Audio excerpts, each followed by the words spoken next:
এক নবী ছিলেন দানিয়াল আলাইহিস সালাম।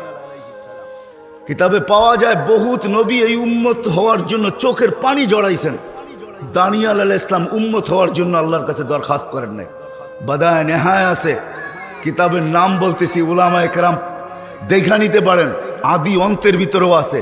দানিয়াল আলাইহিস সালাম যিনি ইরাকে প্রেরিত ছিলেন, উনার উপাধি ছিল হিব্বুল্লাহ, আল্লাহর ভালোবাসা। উনি এক আজীব দোয়া করছেন আল্লাহর কাছে। উনি দোয়া করছেন, আল্লাহ আমি উম্মত হইতে চাই না, এটা সম্ভব না। আরে মুসা আলাইহিস সালাম আমাদেরকে দেখতে চেয়ে দেখতে পারে নাই। আমাদের প্রশংসা যখন আল্লাহ করতেছিলেন, তো মুসা আলাইহিস সালাম বলতেছিলেন, আল্লাহ এই উম্মতকে একটু দেখানো যায় না? তা আল্লাহ বলছে, সাবাক্তা মিনহুম, তুমি অনেক আগে চলে আসছো, এরা অনেক পরে আসবে, দেখানো যাবে না। আল্লাহ একটু আওয়াজ শোনানো যায়? তা আল্লাহ বলে, ঠিক আছে, এটা হয়তো হইতে পারে। তা আল্লাহ আমাদেরকে আওয়াজ দিচ্ছেন, ইয়া উম্মতা মুহাম্মদ। আমরা তখন রুহের জগতে ছিলাম। হ্যাঁ, আমরা প্রথম দিন থেকে সিলেক্টেড উম্মত। কি কি আমাদেরকে আল্লাহ নির্বাচিত করছেন। হুয়াজ তাবাকুম, কোরআন বলতেছে আল্লাহ আমাদেরকে নির্বাচিত করে বাইসা বাইসা আগে আলাদা করে রেখা দিয়েছেন। আপনি যেমন বাজারে গেলে ভালো ফলটা বাইছা বাইছা টুকরি প্যাকেটে নেন, আল্লাহ আমাদেরকে বাইসা বাইসা নবীদের পরে আমাদেরকে বাইসা বাইসা আলাদা করে রেখা দিয়েছেন। কোরআন এটাই বুঝাইতে চাইতেছে, হুয়াজ তাবাকুম ওমা জাআলা আলাইকুম ফিদ-দীন মিন হারাজ মিল্লাতা আবিকুম ইব্রাহিম হুয়া সাম্মাকুমুল মুসলিমিন।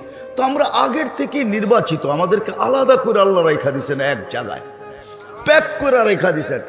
হয় শোকেজে সাজায় রেখা দিয়েছেন আমাদেরকে আগে নবীজির উম্মত হওয়ার জন্য।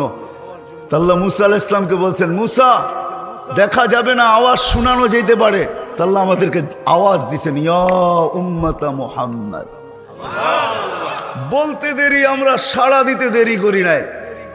সাড়াও ছিল এমন শব্দ, তো আমরা চিৎকার দিয়ে উঠছি সবাই, আমাদের বাচ্চা বাচ্চা নারী পুরুষ নির্বিশেষে সবাই, লব্বাইক ওয়া সাদাইক, আল্লাহ লব্বাইক আল্লাহুম্মা লব্বাইক, লব্বাইক ওয়া সাদাইক।